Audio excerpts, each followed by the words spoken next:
Hello, everybody. Thank you all for joining us today and welcome to the Monarch Butterfly Conservation webinar series. Today's webinar topic is the Monarch Research Review. My name is Katie Lynn Bunny. I am the Education Coordinator for the Monarch Joint Venture, and we are excited to continue hosting this webinar with the U.S. Fish and Wildlife Service's National Conservation Training Center. We are delighted to have MJV's very own Jennifer Thieme and Laura Lukens presenting today, covering just some of the takeaways from MJV's annual research review. Before we get started, I wanted to share a few expectations and community guidelines for the webinar series today. During the webinar, please put your questions in the chat box and we will collect those for a Q&A session at the very end. And just a reminder to keep the chat friendly and professional. Thank you in advance. If you pause or click away or refresh the page while you are viewing the webinar, you will need to click the play button again. It will start where you left off.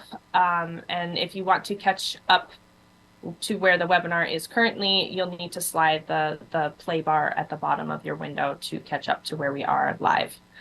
This webinar will be recorded and posted on both the NCTC and Monarch Joint Venture websites in about 2 to 3 weeks.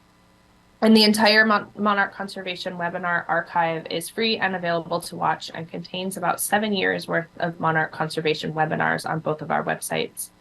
If you're joining us today but didn't pre-register for the webinar, we'd like to account you for attendance and be able to send you follow-up resources. So if you'd like that email, please email me at education@monarchjointventure.org with your name and email address. Thank you very much. And finally, all of our webinar speakers represent their own viewpoints, which are not necessarily those of NCTC or the Monarch Joint Venture. And now I will introduce our presenters. Laura Lukens has been working with Monarch since 2014. She was an undergraduate student at the University of Minnesota studying monarch natural enemies, including parasitoid wasps and flies. Since then, Laura has led multiple research projects studying monarchs, their habitat, and threats in a variety of land use types and regions, along with coordinating MJV's community science programs. She also participates in MJV's education activities, including public MJV partners and other stakeholders, teaching about monarch biology, conservation, and more. She's extremely passionate about the natural world, using data and science to drive forward conservation and social justice. In her free time, you'll find her caring for her dogs and plants and spending time with her friends and family and adventuring outdoors. Jennifer Thieme cultivates MJV's network of researchers and partner science initiatives to collaboratively advance monarch conservation research, increase engagement in research, connect partners with similar interests, and share those outcomes. Jennifer works with the MJV science team to maintain the integrated monarch monitoring program, encourage its use, and share its findings. Jennifer received her BS in Environmental Science from Carroll University in Wisconsin and her master's in Fisheries and Wildlife Biology from Ohio State University. Prior to joining MJV, Jen worked on a variety of grassland, bird, and vegetation research projects and for several conservation organizations working to protect water quality and wildlife habitat in the Midwest. In her spare time, she enjoys birding, enhancing her urban prairie garden, and challenging herself with literature in Spanish. And with that, I will turn it over to Laura and Jennifer.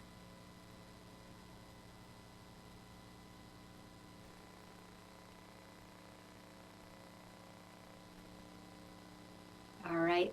Thank you, Katie Lynn. You should see my screen coming through. Give me a holler if you can't at this point.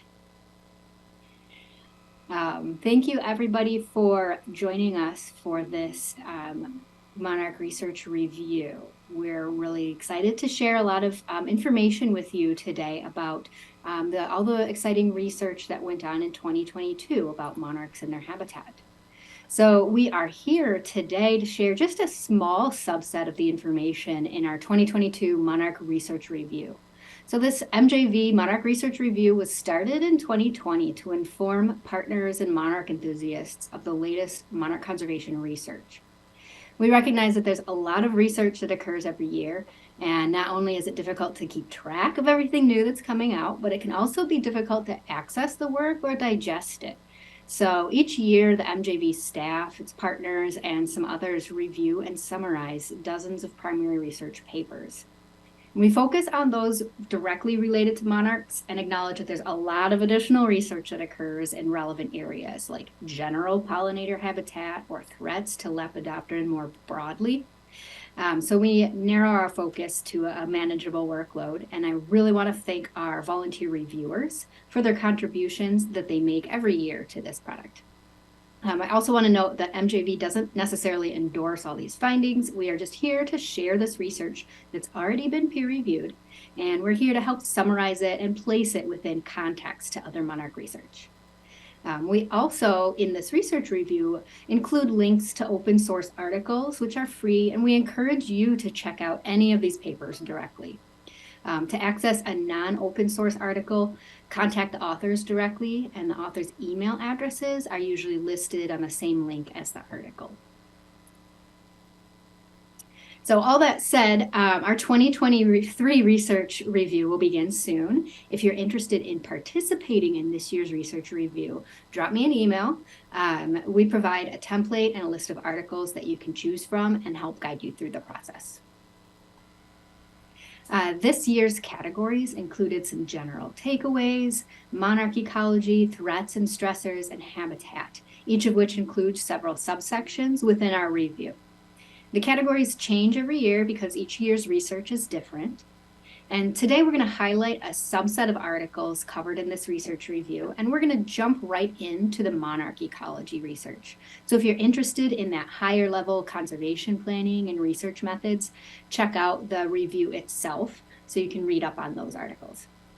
Altogether, 69 papers were reviewed by MJV staff or partners or other volunteers, and this covered the entire calendar year of 2022. So here we are with a few updates about monarch ecology research from the last year. There was a bit of research this year on pigmentation in monarch larvae. There were 2 research papers I'll highlight here that used images from iNaturalist, which is an online community science platform where people submit observations of plants, animals, and other natural features. So these authors, Tsang et al., reviewed photos of monarch larvae from Ontario and the northeastern US. These photos were from iNat, and they investigated the relationship between temperature and pigmentation in the larvae.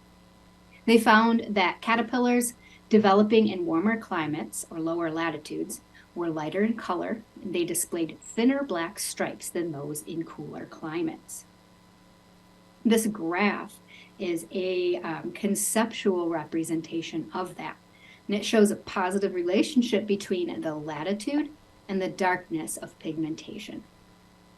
The authors also found that larvae have become less black over the last 5 years as summer temperatures increased in the region. So again, here's a conceptual graph of darkness decreasing over the past 5 years. You can see on the left-hand side, we've got examples of what a relatively lighter or paler monarch larvae looks like. Down on the bottom, it has those black, yellow, and white stripes with very narrow black banding. And then on the top, the kind of darker coloration is a larvae with the same black, yellow, and white banding, but the black stripe is a lot thicker.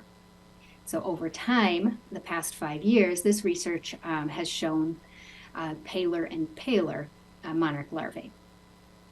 The Davis et al. Is another article that investigated pigmentation. They also used iNaturalist photos to compare pigmentation of larvae, and they looked at eastern versus western monarch populations. So they did not actually find a significant difference in larvae color between these 2 populations. So here again is another conceptual diagram, a graph of those pigmentations showing a flat line running from east to west. So basically no change in darkness or lightness, whether you're in the western US or eastern monarch population. Davis et al. Also did find lighter or paler colored larvae with higher temperatures, but that wasn't consistent across latitudes in the same way that the Tsang et al. Study found. So there's different ways that this temperature and coloration of monarch larvae may be coming to fruition. Both studies acknowledge that there are a variety of factors that can impact pigmentation. They can't account for them all in all of this research, so that might explain some variation from study to study. Thinking about this kind of more broadly, why does this coloration matter? Why does this research matter? Well, this makes additional associations with climate, so we can start predicting or preparing how monarchs may respond to a changing climate. It also provides additional support that eastern and western monarch populations are not physically different from each other. There's been some previous research on adult monarchs showing similarities in like size and shape of the monarchs from east to west. And here we see similarities in pigmentation of larvae from east to west. It also demonstrates the power of a large-scale community science project. These both pulled images from iNaturalist. As an example, there were over 8,000 pictures of monarch larvae in a given year. So these studies were able to select some random subset to work with, but also that grants a lot of power to studies in the future who may want to pull more images from those very large data sets. So here we have some research on cardinalides and monarch flight. Victoria Pocius et al. Examined how cardinalide level of milkweed impacts adult monarch traits. So recall that cardinalides are a chemical, a toxic steroid that monarch larvae sequester as they eat milkweed. And it gives the larvae, and subsequently the adults, a bad taste, and it upsets the stomachs of their vertebrate predators. So these cardinalides are offering a form of defense against predation. These authors also looked at 8 species of milkweed which varied in their cardinalide content. They varied from on the low end of the spectrum, butterfly milkweed with about 0.06% cardinalide content, up to 3 times higher than that, tropical milkweed, a non-native species that had about 0.19% cardinalide content. They found that monarch flight varies with the milkweed species consumed. So monarchs reared on that non-native tropical milkweed, which was higher in its cardinalide levels, they were actually larger and exhibited higher flight muscle investment. So they had a higher flight muscle ratio if they were fed on those more highly toxic species. And the monarchs who fed on more native and less toxic species like common milkweed and world milkweed, they had lower flight muscle ratios, or smaller flight muscle ratios. So this graph is just showing that trend, a linear trend between the level of cardinalides and the flight muscle ratio.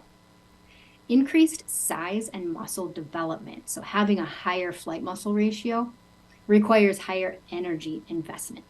So when resources are limited, or if it's necessary to save energy, for example, if a monarch is migrating or saving energy during a long overwintering period, then tropical milkweed might be problematic for producing those migratory and overwintering monarchs because they're investing so much energy in this muscle development. More specifically, monarchs with a higher flight muscle ratio also had a higher metabolic rate when in flight. In other words, they used a lot more energy when they were flying, which does not bode well for a long migration. Here, this graph shows an increasing metabolic rate as flight muscle ratio increases.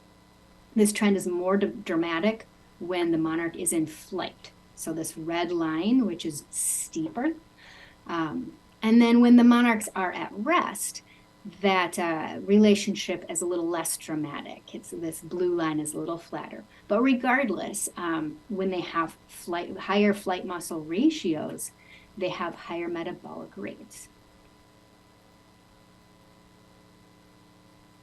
So here we're shifting to some research on breeding population sizes and trends. This is from a recent analysis of North American Butterfly Association data. So again, this highlights another large-scale community science platform, and they compiled monarch abundance numbers from over 400 sites across the breeding grounds. from June 1 to August 31st throughout that whole breeding range. And data came from the cells marked on this map. So this is a map of the US and southern Canada and northern Mexico with some cells.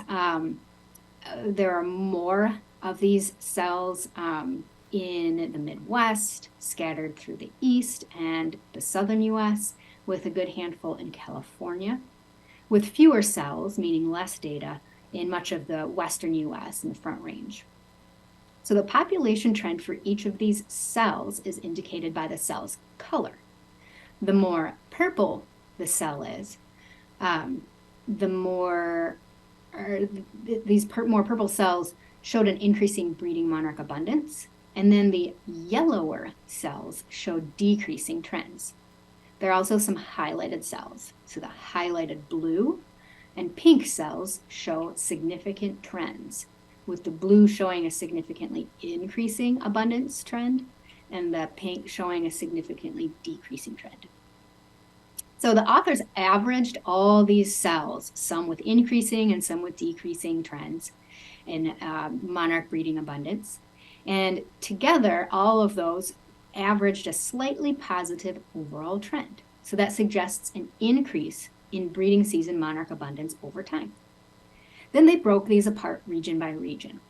So regionally, trends were the most negative in the northern parts of the eastern breeding range and in Northern California, where on the map you can see more yellow cells in those areas.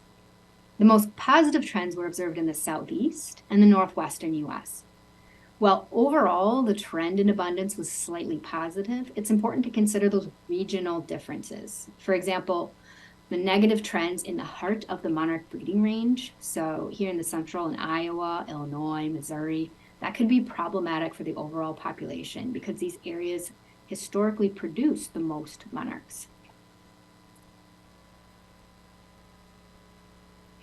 So another study took a look at eastern breeding populations as well. Zylstra et al. Examined potential associations between eastern monarch breeding season counts and local climate conditions, as well as between these breeding counts and the winter area occupied by monarchs in Mexico.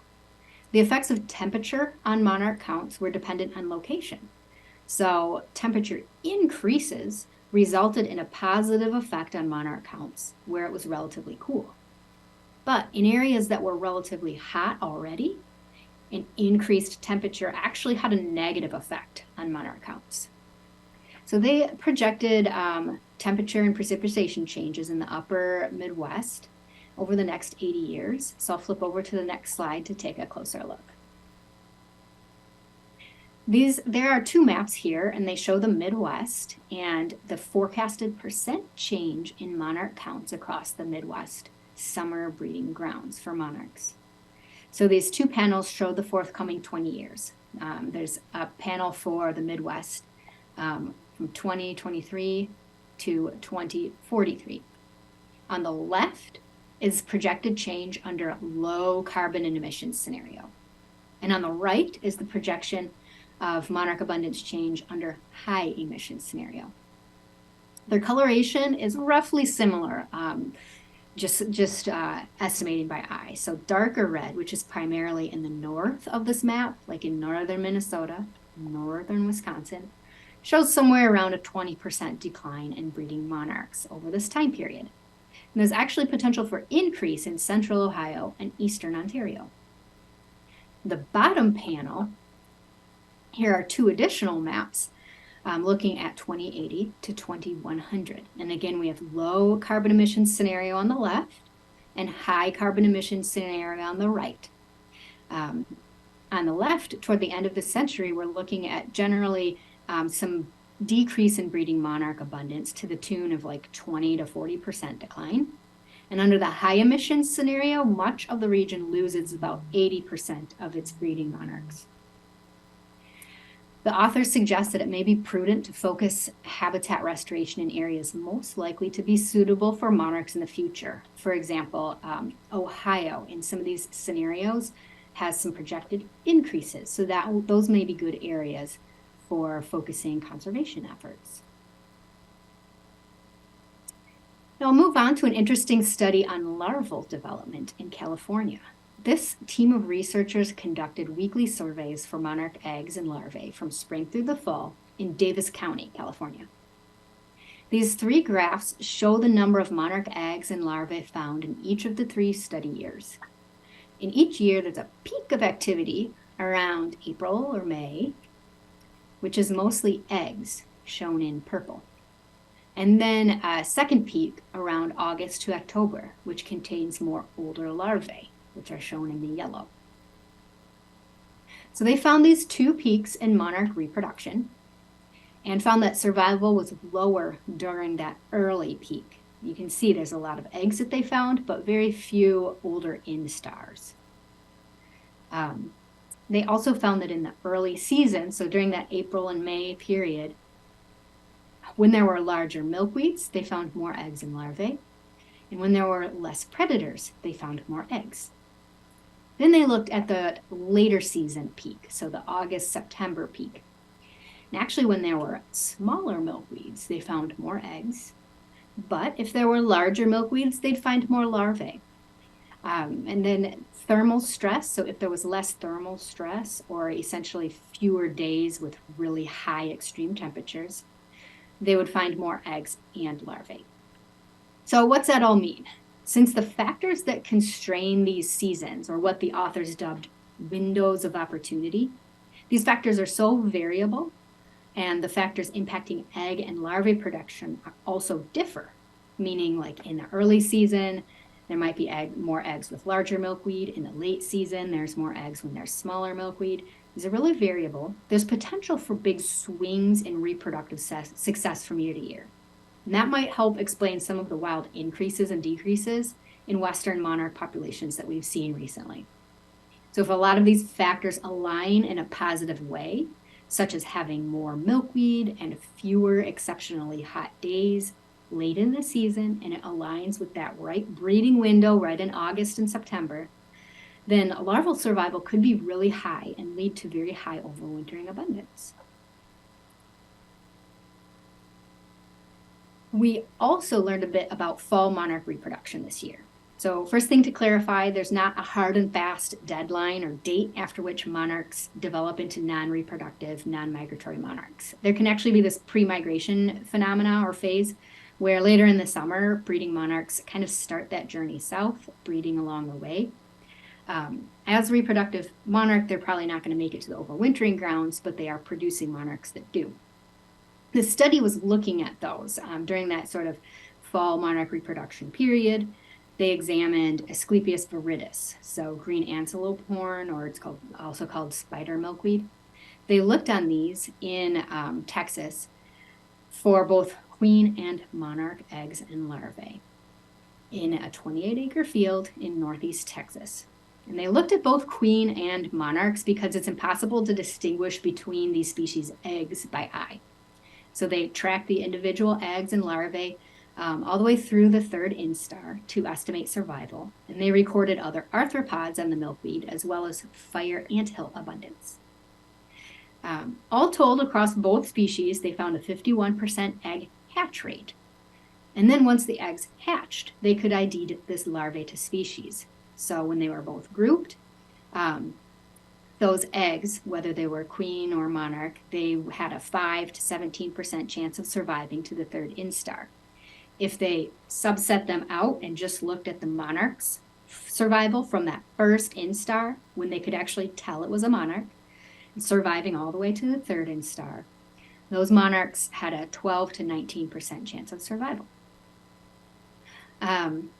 They also found that fire ants and jumping spiders and oleander aphids were negatively correlated with monarch survival, particularly the fire ants.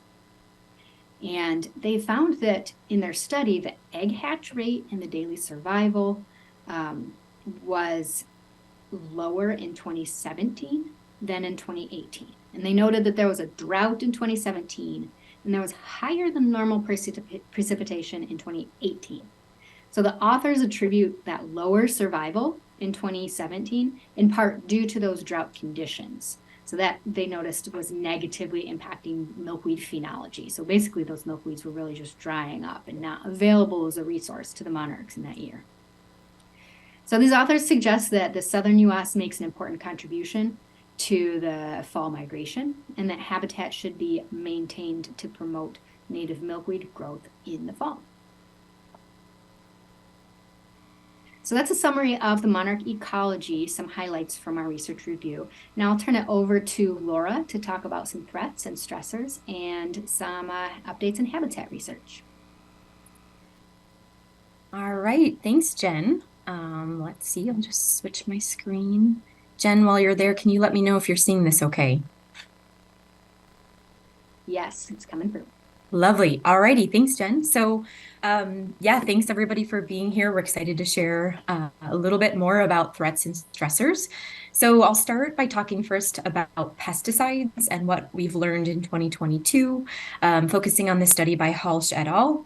They examined pesticides found in U.S. nursery milkweeds and documented a high number of insecticides, fungicides, and herbicides on milkweeds from both large and small retailers across 15 states in the U.S. The plants from larger retailers tended to have more pesticides than those from smaller retailers, as you can see in this figure down on the bottom left-hand side of the screen. They also detected multiple pesticides in each milkweed plant sampled, including those that were labeled wildlife friendly. And over 1/3 of milkweeds contained concentration levels known to be harmful to monarchs. So because of this, the authors recommend purchasing plants from nurseries that have robust approaches to minimizing their pesticide use. And they also recommend that the U.S. Environmental Protection Agency, the EPA, further restricts and reduces these permissible nursery application rates. And I would point you to our previous reviews from 2020 and 2021, where there were quite a few studies on pesticides and their sublethal and lethal impacts on monarchs. So there's been quite a lot of research come out in the last few years. So if you're interested in learning more about that, feel free to check out those 2 reviews as well. So moving on to talk a little bit about parasites, this study investigated trends in parasite infection rates in monarchs through time and space, looking specifically at the protozoan parasite Ophriocistus electroscura, which from here on out I'll refer to as OE, and is also labeled on the slide as just OE for simplicity. And they compared these OE infection rates in the eastern and western monarch subpopulations of North America, which you can see pictured on this map here. The average infection prevalence was 4 times higher in the western subpopulation than eastern. So you can see the proportion of infected monarchs was much higher in the western population compared to eastern. And for eastern monarchs, they found that the OE infection rates have increased 3 times since the mid-2000s. So on this right-hand side of the graph, you can see those rates through time. And for the western population, the rates sort of decreased during 2000 to 2015 and then increased after. They also examined infection rates in different parts of the monarch life cycle or migratory phases. So they compared OE rates in breeding, migrating, and overwintering monarchs. They found that for eastern monarchs, a higher proportion of migrating monarchs were infected with OE compared to breeding and overwintering monarchs. And for the west, more breeding monarchs were infected than migrating and overwintering monarchs. And this is consistent with prior knowledge about what we call migratory culling. And that's the idea that the migration sort of acts as a way of removing sick or infected individuals from the population, since they're typically not fit enough to travel the distance to the overwintering grounds. Because of this, these OE infection rates, the authors estimate that OE may be responsible for reducing the eastern overwintering population by tens of millions of monarchs per year. So it could be having a really significant impact on the population overall. And they emphasize the need for future research examining how human practices such as captive rearing and the non-native tropical milkweed have contributed to increases in OE infection rates among eastern monarchs since 2002. Another paper by Babaloa et al. Examined how OE influences monarch mating success. These researchers experimentally infected monarch larvae or caterpillars with OE spores, and then they conducted mating trials of the surviving adult monarchs in 3 different groups, which you can see pictured here in those circles, A, B, and C. These groups included one that had all uninfected or healthy monarchs, one group where there were mixed infections, so some were uninfected and some were infected, and then one group where they were all infected. The researchers then documented mating attempts and success between these groups to determine the influence of OE on monarch mating systems. They found that males infected with OE had achieved significant or had lower copulation success, and that uninfected males achieved significantly more copulations in their lifetimes, regardless of the infection status of females. The authors suggest that high levels of OE within a wild population may reduce mating activity and overall reproductive success in the population. Now, shifting a bit to another topic of nighttime light pollution, Parlin et al. Highlights the negative consequences of nighttime light on diurnal animals, and diurnal meaning those that are active during the day and sleep at night. And this includes migratory monarch butterflies. So monarchs in the lab were triggered into fall directional flight when they were exposed to a full spectrum light source at night. And that light source was similar to the lights used outdoors at night by the public. The light source in the lab provided directional cues equivalent to those that are provided by the sun when monarchs are migrating. And the authors suggest that this could either advance or delay monarchs in their migration. The authors suggest that conservation practitioners and restoration efforts should consider the proximity to artificial light and avoid creating habitat in areas experiencing nighttime light pollution. Now we'll move away from threats and stressors and talk a little bit about habitat and what we've learned about breeding, migration, and overwintering habitat. This paper improved our knowledge about milkweed availability on rangeland in the western United States.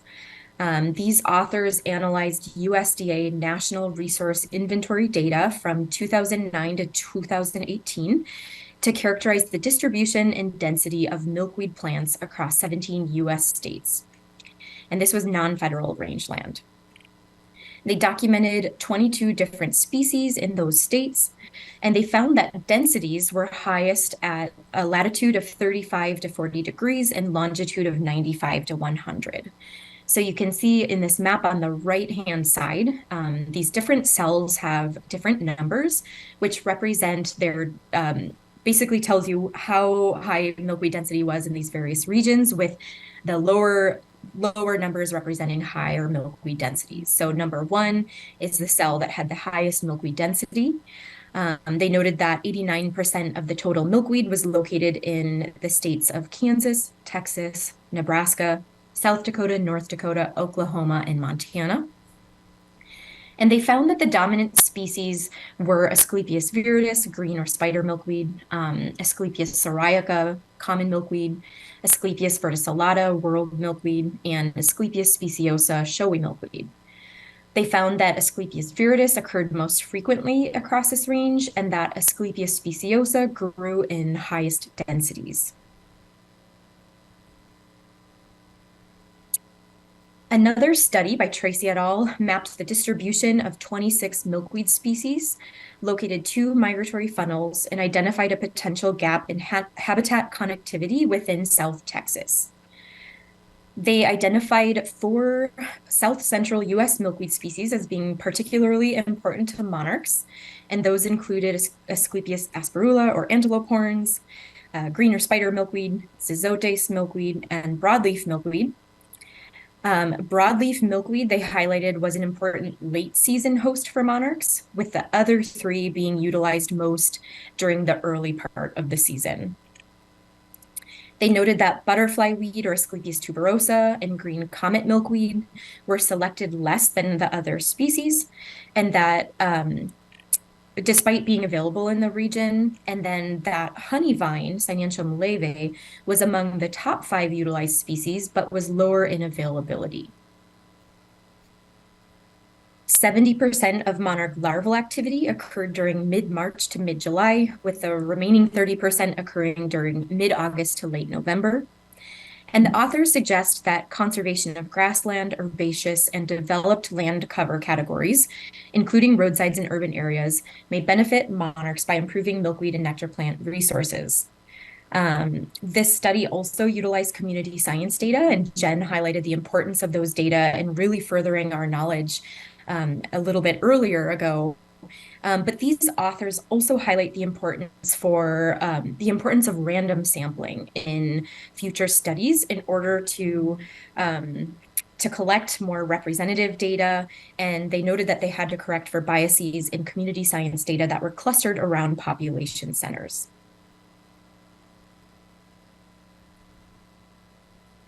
All right, and then this next study by Grant et al. Modeled the impacts of habitat improvement on monarch populations in the north central US, so sort of near Iowa, that region. In other words, they modeled whether habitat next to crop fields in that immediate vicinity is sort of a net benefit or a net loss for the eastern monarch population due to threats like pesticide exposure.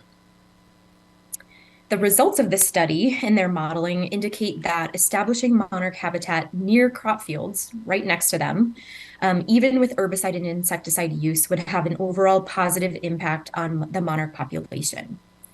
They suggest that breeding monarchs in the north central states should be resilient to pesticide use and habitat fragmentation in these areas next to crop fields because of their mobility or their ability to travel far distances. They also noted that a scenario where monarch habitat was only established outside of the insecticide drift zone buffer, so a 38-meter radius around fields, would likely be detrimental to the monarch population because it would mean a vast reduction in the available habitat to monarchs.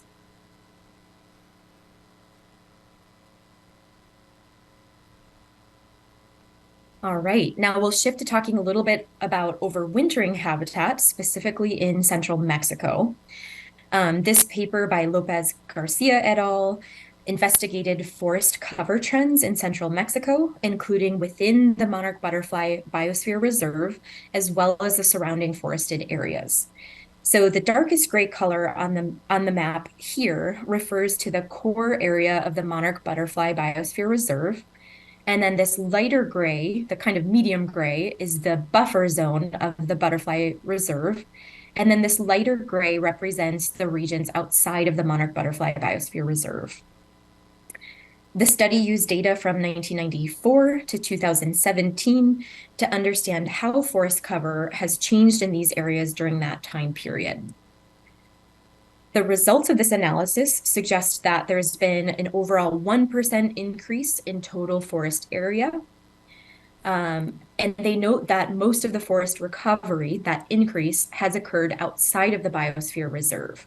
And much of that they've noted has happened because of agricultural land being converted to forest. But they did document a decrease in forest area within the monarch butterfly biosphere reserve. The authors also state that the establishment of protected areas like the Monarch Butterfly Biosphere Reserve requires broad support from all relevant communities, including the local community, prior to its establishment in order to really achieve effective conservation of that area and minimize hostility or further forest disturbance in that region. A few additional studies examined how avocado farming and expansion may impact the overwintering habitat in central Mexico. So still talking about the same area in the state of Michoacan here. And avocado exports from Michoacan have been increasing due to demand, and these studies predict that they will continue to increase by 1.5% annually. Arima et al. Listed here used data from the past 25 years and predict that there will be 1,000 square kilometers of expansion by 2050. and they predict loss of rare, biodiverse, and delicate ecosystems, including encroachment into the OML fir forests that support overwintering monarchs. Another study used satellite imagery and occurrence records of threatened pollinator species, so including monarchs, but beyond monarchs as well, to examine the potential habitat loss due to avocado expansion. Of the 10 species they identified, which included 4 insects, 4 bats, and 2 birds, their species distribution models showed overlap between the current pollinator ranges and the expanded avocado farming. The most affected pollinators they noted were 2 bumblebee species, monarch butterflies, and the sparkling-tailed wood star, which is a hummingbird species. The study suggests that new protected areas should be created in order to prevent future expansion of avocado plantations into these areas with at-risk pollinator species.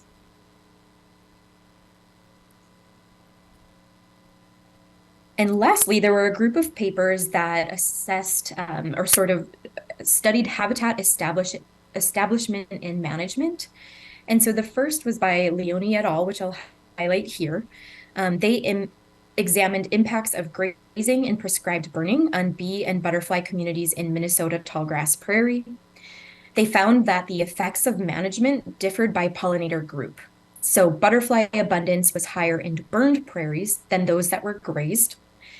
Grass-feeding butterflies were more abundant at sites with a higher plant species richness, so a larger number of plant species. And they found that bee abundance did not differ by management type. So bee abundance was the same in burned versus grazed prairie, but was higher at sites with sandier soils. Because of these differing results across pollinators, the authors stress the importance of enacting mosaic management practices across grassland habitats to support pollinator diversity.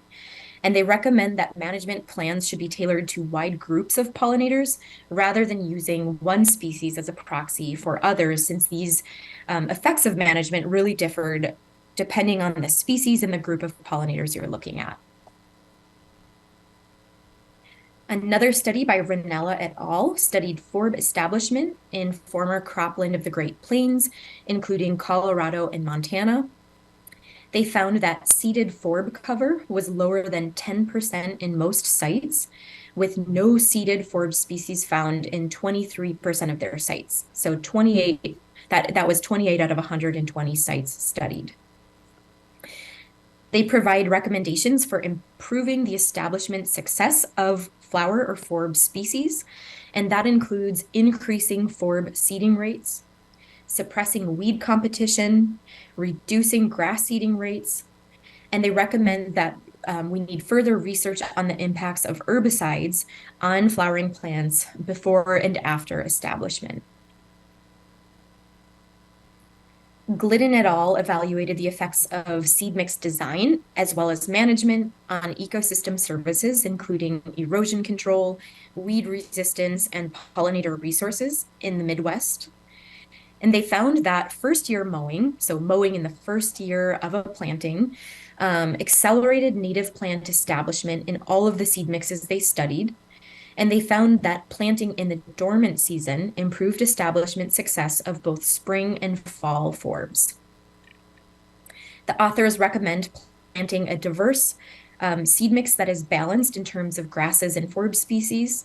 They recommend planting in the dormant season and mowing in the first year to improve restoration projects. Again, and that was specific to the Midwest.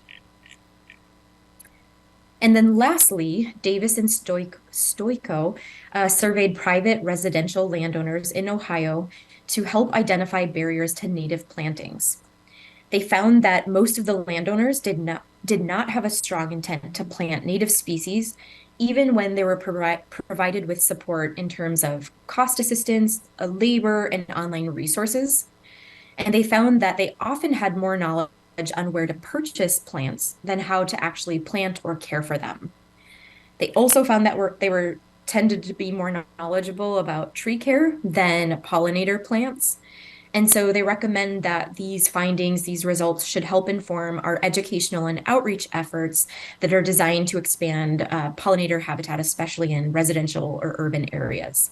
So more information about how to plant and care for native pollinator plants. Mm-hmm.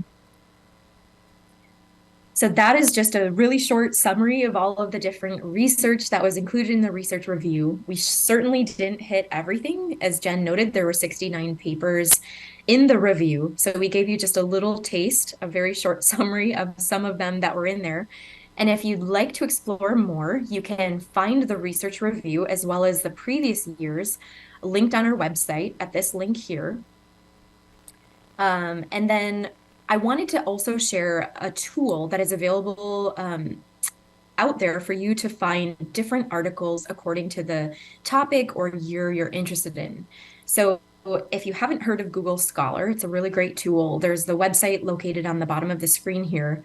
You can use the advanced search function, which is shown on the left-hand side of this screen.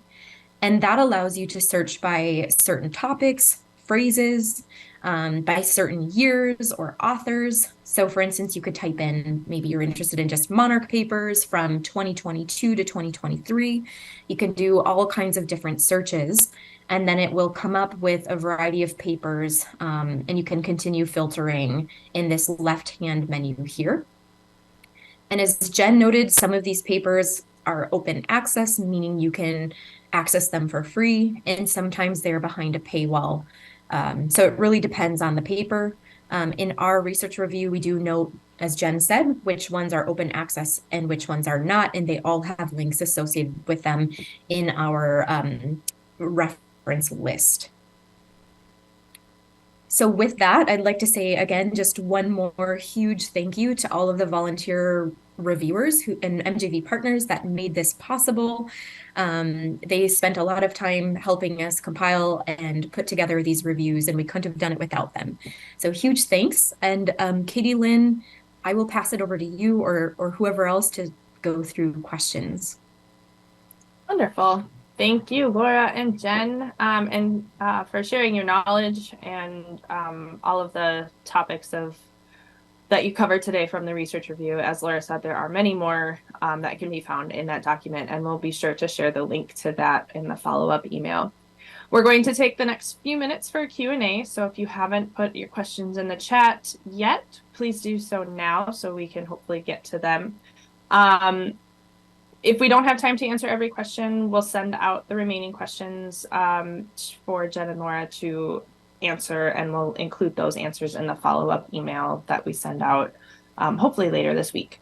So with that, let's start with there is one question. So somebody was asking about a citation, and I believe Rita shared that. Rita's our staff member in the participant area right now. I believe she shared that in the chat, but we'll be sure to share that in the follow-up as well. Somebody was wondering, they tag monarchs along Mobile Bay, Alabama, and in the fall, and often catch more than 85% males. Any idea why? Has there been any research on that? I am not sure about that. I don't know, Laura, if you know any more. Yeah, I don't know. That's what I'm gonna have to say. I'm not sure either. Katie Lynn, any idea from you? I don't either, but I've also noticed the same thing when I tag monarchs. It seems to be mostly males. So I think maybe we'll do some digging and we'll share some follow-up resources on what we find for the person who answered that, or who asked that, not answered. You know what I mean? Okay, another question. Can you please clarify how oleander aphids and the Scott et al. Study negatively impact monarch survival?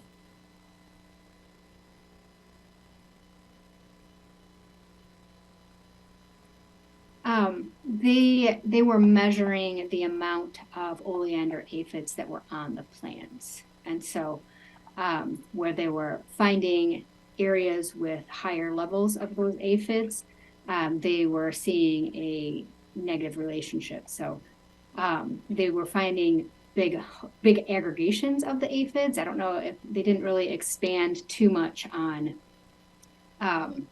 what exactly the component was that was the mechanism, what was driving that. But they actually did a little exclusion too. So where they excluded oleander aphids, they noted a little bit higher survival. So they were noticing that in the field, but don't quite have the mechanisms behind it.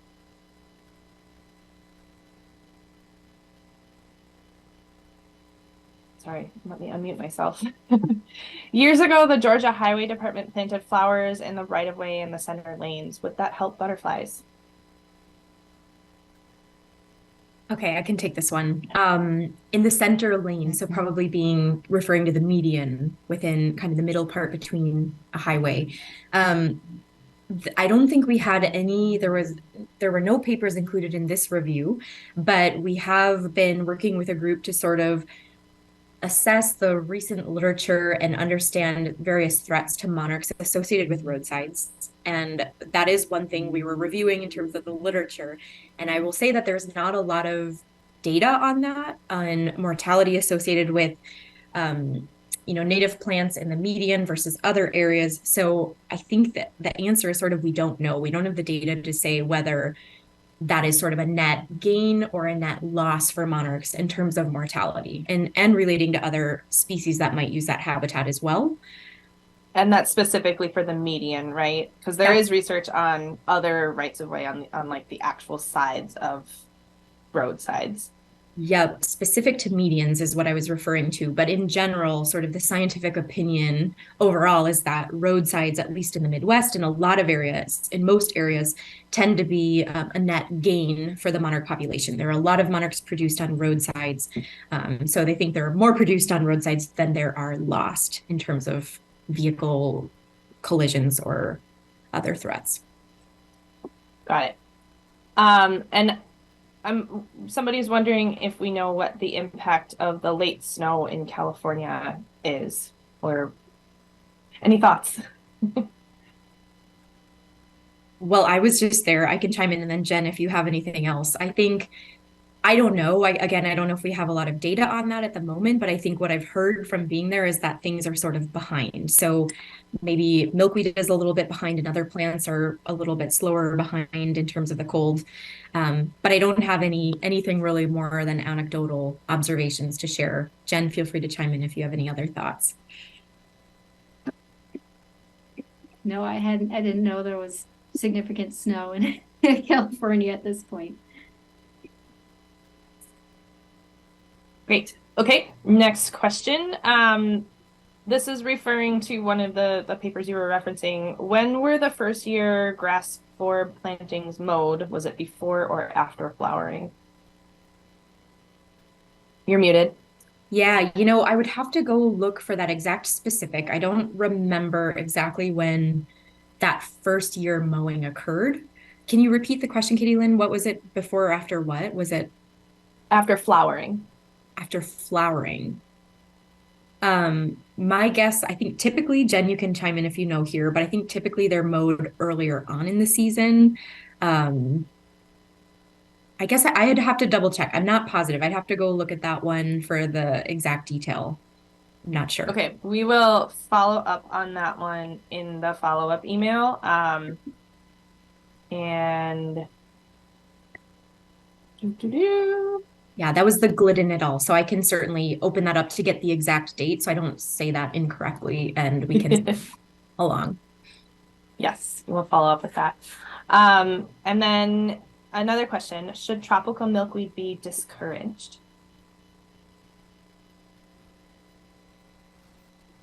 I can start with some research that continues to suggest there are some negative implications of having tropical milkweed. So, for example, what we discussed earlier in this webinar, where tropical milkweed, in a way, indirectly ended up creating monarchs that were investing more in these high energy muscle developments that might not be good for their migration and overwintering needs. That's just one piece of the puzzle. There's also research that shows that it can either pull migratory monarchs out of diapause and cause them to invest in reproduction when instead they should be migrating south or to the west. and some additional research that shows significantly higher levels of OE, that disease that Laura talked about, within areas with high tropical milkweed abundance. So there's a lot of evidence suggesting that tropical milkweed is not great for monarch health or reproduction or abundance. So with that in mind, MJV does have some guidance on how to manage tropical milkweed and put in native plants that do provide more positive benefits for the species. Thanks, Jen. Feel free to add anything else. Got a few more questions, and we should have time to get to most of them. Do you know how monarchs use or traverse desert habitats such as the Mojave Desert? We've observed monarchs out there on occasion, but would this predominantly be considered migratory habitat? I can jump in. I think that's a really interesting question. And again, I would speak to the point out that we have very little data in that region. And so there are large data gaps and knowledge gaps around that question. So I don't think we have an answer. We are collecting data on California BLM land, Bureau of Land Management land, for the Monarch joint venture of a couple of field crews over the next several years that'll be collecting data and including in the Mojave region. So we'll hopefully collect a little bit more information on that. We know there are desert milkweed species that are there, but it's hard to capture when monarchs are there. So the more observations we have of that through community science programs, the more we'll be able to learn. So definitely encourage recording through the Western Monarch Milkweed Mapper or other community science programs if you're in that region. Would be really helpful to answer that question and learn more about those dynamics. So my guess, I guess, to go back to the migration habitat piece is, my guess is they're not there in the dead heat of the summer when it's very, very hot. They're probably not reproducing there, but potentially it could be migratory habitat. I don't know. Jen, any other comments on that? No, those are great insights. Thanks. Cool. Okay. We have 4 minutes left of the hour. Somebody also is saying that they would love to provide accurate guidance on patch size and connectivity in relation to conservation plantings. Are there any related papers in the review on that? Or I guess in general too.